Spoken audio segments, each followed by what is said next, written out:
Bet you can't clone me, Kobe. I bet you I can. Challenge is accepted. Now to clone you, I needed to figure out exactly where you were. I saw you laying down by a star that says Michael Jackson on the star. With a little research on Google, I found the Michael Jackson star in Los Angeles, California on Hollywood Boulevard. So I took my cloning kit in my hand and drove 6 hours from Arizona to Los Angeles, California. I had no idea, but there was 2,700 different stars, so I knew this was going to be extremely hard to find. But you know me, I never give up, and I'm going to find the star that you lick so I could swab your DNA right off the side. Once I was at the stars, I examined every single star for the next 3 hours until I was able to find the Michael Jackson star. This took way longer than I thought. But I was there on a mission to find the Michael Jackson star and was not going to stop until I absolutely find it. At this point, I was extremely stressed out from walking 17 blocks of stars, and I couldn't find the Michael Jackson star up until finally I found the Michael Jackson star that you licked, and it was time to examine it with my optical lens to make sure that your DNA was still on it.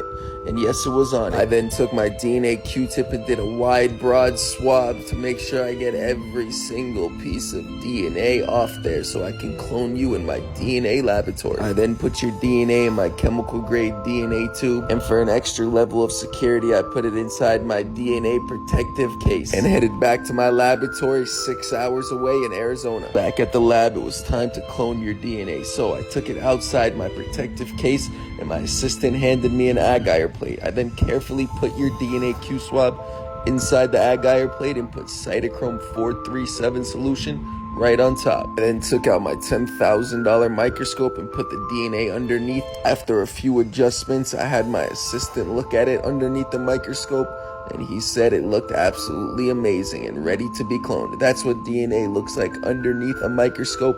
Check it out. Now comes the fun part. My assistant handed me blue magnesium oxide, and I put it on top of the DNA. Using a medical syringe, I extracted the good DNA into the syringe and placed it inside my microcentrifuge tube. Once the good DNA was fully immersed in the tube, I then placed it inside my microcentrifuge. What a microcentrifuge does is spins at rapid speeds to separate the density of the liquids inside the tube.